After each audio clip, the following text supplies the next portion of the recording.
दोस्तों ये है वो वर्ल्ड मैप जिसे मैं और आप बचपन से देखते आ रहे हैं। और गाइस यही वो मैप है जो गूगल यूज करता है नेविगेशन के लिए, और हम इसका यूज करके अपने स्मार्टफोन या अदर डिवाइसेस की मदद से एक जगह से दूसरी जगह आसानी से ट्रैवल कर पाते हैं बिना अपना रास्ता खोए। लेकिन अब अगर मैं आपसे बोलूं कि ये मैप सही नहीं है, ये मैप गलत है, हमने बचपन से इसे गलत पढ़ा है।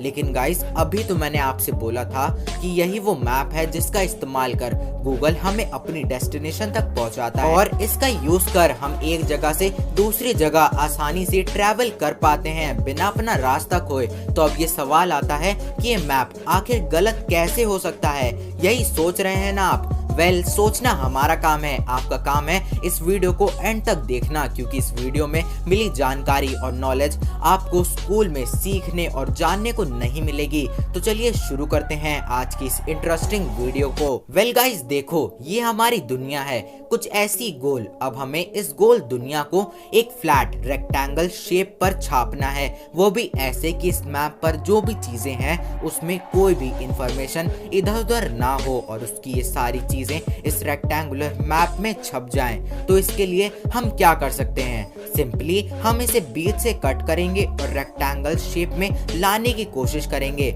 लेकिन दोस्तों जैसा कि आप देख सकते हैं कि हम इसे बिना खींचे या डिस्टॉर्ट किए एक रेक्टेंगुलर चीज में कन्वर्ट नहीं कर सकते।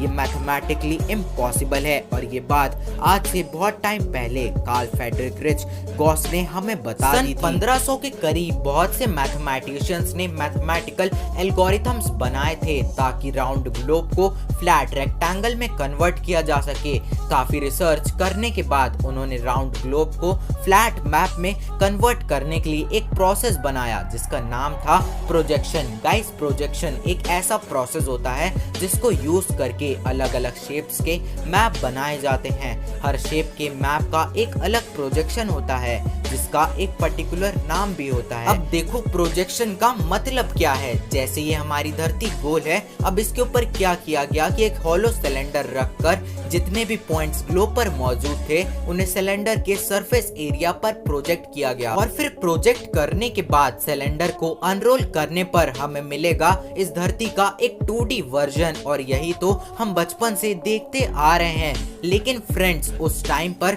सिर्फ इस सिलेंडर के ऊपर रखकर प्रोजेक्शन नहीं किए गए थे, बल्कि अलग अलग तरीके के शेप्स रखकर अलग अलग तरीके के प्रोजेक्शंस निकाले गए थे। फॉर एग्जाम्पल इस सिलेंडर की जगह कोन को रख के भी उसका एक प्रोजेक्शन निकाला गया था, जिसके प्रोजेक्शन का 2D मैप कुछ ऐसा दिखाई देता है। और यहीं से प्रॉब्लम होना शुरू हो गई, क्योंकि आपने तो बचपन से ये वाला मैप देखा हुआ है, और अब अगर आपको ये मैप दिखाया जाए तो आप तो यही बोलोगे ना कि ये चीज गलत है, ये मैप सही नहीं है। लेकिन ऐसा नहीं है, दोनों ही मैप सही भी हैं और गलत भी, क्योंकि उस टाइम पर ऐसा देखा गया कि कुछ केसेस में एक तरह का मैप सही इंफॉर्मेशन दे रहा था और कुछ केसेस में दूसरी तरीके का मैप सही इंफॉर्मेशन दे रहा था, और बिल्कुल सेम वही मैप किसी और कंडीशन में बिल्कुल गलत इंफॉर्मेशन दे रहा था। फॉर एग्जाम्पल ये जो मैप आप अपनी स्क्रीन पर देख रहे हो, या फिर जो मैप आप बचपन से देखते आ रहे हो, ये मैप बनाया गया था मर्केटर्स प्रोजेक्शन की मदद से। ये जो आपने सिलेंडर वाला केस देखा था ना, ये मर्केटर के द्वारा ही निकाला गया था, और उन्हीं के नाम पर मर्केटर्स मैप बनाया गया है। और आज हमारे जितने भी डिजिटल मैप हैं जैसे गूगल मैप या अदर नेविगेशन सिस्टम है, ये लोग इसी मर्केटर्स प्रोजेक्शन का ही इस्तेमाल करते हैं। अब इस मैप का ज्यादा पॉपुलर होने का सबसे बड़ा रीजन था कि ये मैप जितने भी हमारे देश और कॉन्टिनेंट है उनका जो शेप है उसको किसी तरह से कम डिस्टॉर्ट करने की कोशिश करता है। मतलब जितने भी दूसरे तरीके के मैप थे उसमें जो भी देश या कॉन्टिनेंट का जो शेप है वो पूरा का पूरा चेंज हो जाता था। लेकिन इस केस में यानी कि मर्केटर्स प्रोजेक्शन में कंट्री का जो शेप ग्लोब में है लगभग वैसे ही 2D प्रोजेक्शन में भी देखने को मिलता है और इसी वजह से ये मैप इतना ज्यादा पॉपुलर और हर जगह देखने को मिलता है। इस मैप का मेन ऑब्जेक्टिव था सी सेलर्स को नेविगेशन में हेल्प करना,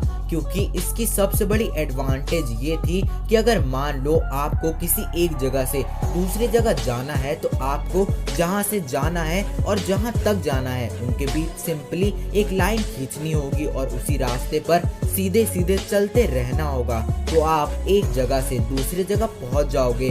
अब हालांकि ये जो तरीका है ये सबसे छोटा रास्ता तो आपको नहीं बताता, लेकिन फिर भी कहीं खो जाने से ये चीज तो अच्छी है ना कि आप लेट ही पहुंचो। और उस टाइम पर बहुत ज्यादा लोग दूसरे मैप का इस्तेमाल इसलिए भी नहीं करते थे क्योंकि जो दूसरे मैप्स थे उनमें जो डिस्टॉर्शन हो जाता था उसकी वजह से उन मैप्स को पढ़ना बहुत ही ज्यादा मुश्किल हो जाता था। मतलब बहुत ही कम लोग ऐसे थे जो कि इतने ज्यादा कॉम्प्लिकेटेड मैप को पढ़ सकते थे, इसलिए लोग मार्केटर्स मैप को ही सबसे ज्यादा प्रेफर करते थे। अब बहुत से लोग ये सोच रहे होंगे कि मैप तो परफेक्ट है, तो प्रॉब्लम कहाँ पे है? Well, here is the problem with Mercator's projection। दोस्तों, Mercator's projection में कंट्रीज का जो शेप है वो काफी हद तक सेम रहता है, लेकिन जरूरी नहीं है कि उसका साइज भी सेम रहे, और इस प्रॉब्लम को ही हम कहते हैं द ग्रीनलैंड प्रॉब्लम। अगर आप इस मैप में ग्रीनलैंड को देखोगे तो आपको इसका साइज साउथ अमेरिका से भी थोड़ा ज्यादा देखने को मिलेगा, या फिर आप ग्रीनलैंड को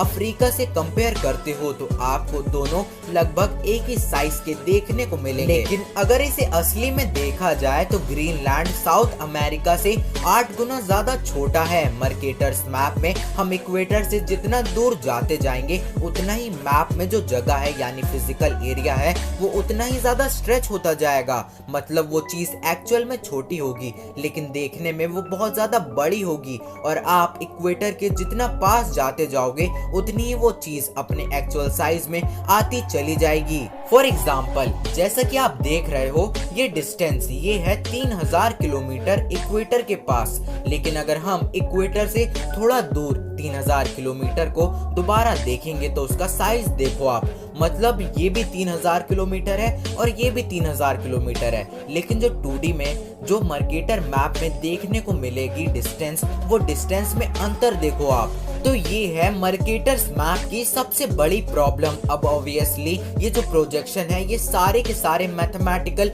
एल्गोरिथम्स पर बने हुए हैं, और जब मर्केटर ने ये प्रोजेक्शन बनाया था तो उस टाइम पर मैथमेटिक्स इतनी एडवांस नहीं थी। तो अगर आपको रियल साइज वाइज कोई चीज देखनी है कि कोई चीज किसके मुकाबले कितनी बड़ी है तो आप ये बहुत अच्छे से देख सकते हो गैल पीटर्स प्रोजेक्शन मैप में। अब आप इस मैप में देखो ग्रीनलैंड का साइज और अफ्रीका का साइज, इसमें साइज वाइज बिल्कुल एक्चुअल में डिफरेंस जो है वो डिफरेंस आपको पता चल रहा है। लेकिन यहाँ आप ग्रीनलैंड का शेप देखो, ये पूरा का पूरा डिस्टॉर्ट हो चुका है, और नेविगेशन के लिए मतलब एक जगह से दूसरी जगह जाने के लिए ये मैप इतना ज्यादा इफेक्टिव नहीं है। और जैसा कि मैंने वीडियो के स्टार्टिंग में ही आपको बताया था कि जितने भी हमारे मैप या प्रोजेक्शन है उनके अपने एडवांटेज हैं और अपने डिसएडवांटेज।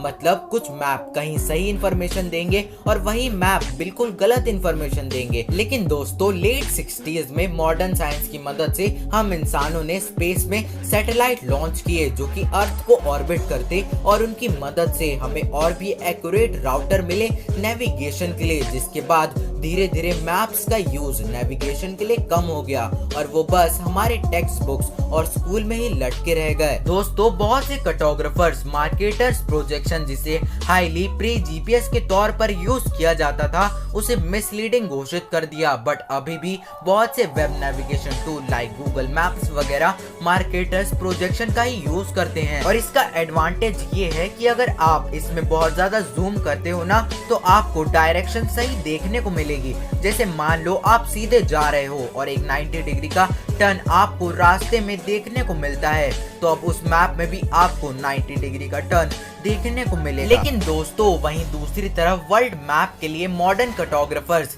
मार्केटर्स प्रोजेक्शन को रेयरली यूज करते हैं, बल्कि मैथमेटिशियंस ने अलग अलग वैरायटी और अलग अलग शेप्स के मैप बना लिए हैं, जिसका अलग अलग कामों के लिए अलग अलग यूज होता है। तो इसीलिए आपको भी जो भी काम है उसके लिए सबसे ज्यादा जो बेस्ट मैप है आपको वही चूज करना चाहिए। और 1998 में नेविगेशन ज्योग्राफिक सोसाइटी ने विंकल ट्रिपल प्रोजेक्शन को अडॉप्ट किया था, उसका साइज और शेप के बैलेंस की वजह से। तो गाइस, वीडियो के एंड में मैं बस इतना बताना चाहता हूँ कि कोई भी मैप 100% एक्यूरेट नहीं है।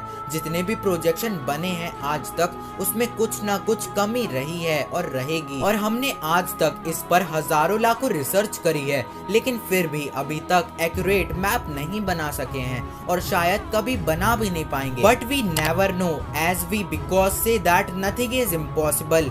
सो गाइस, आज की इस वीडियो में बस इतना ही और उम्मीद है कि ये वीडियो आप लोग को पसंद आई होगी। अगर हाँ, तो इस वीडियो को एक लाइक करके अपने फ्रेंड्स और फैमिली के साथ शेयर कर उन्हें भी बताइए कि वर्ल्ड मैप गलत है। और ऐसी ही नॉलेजेबल और इन्फॉर्मेटिव वीडियोस के लिए चैनल को सब्सक्राइब कर नोटिफिकेशन बटन को ऑन कर लें, ताकि आप देख सकें हमारी आने वाली वीडियोस सबसे पहले। So thanks for watching our video.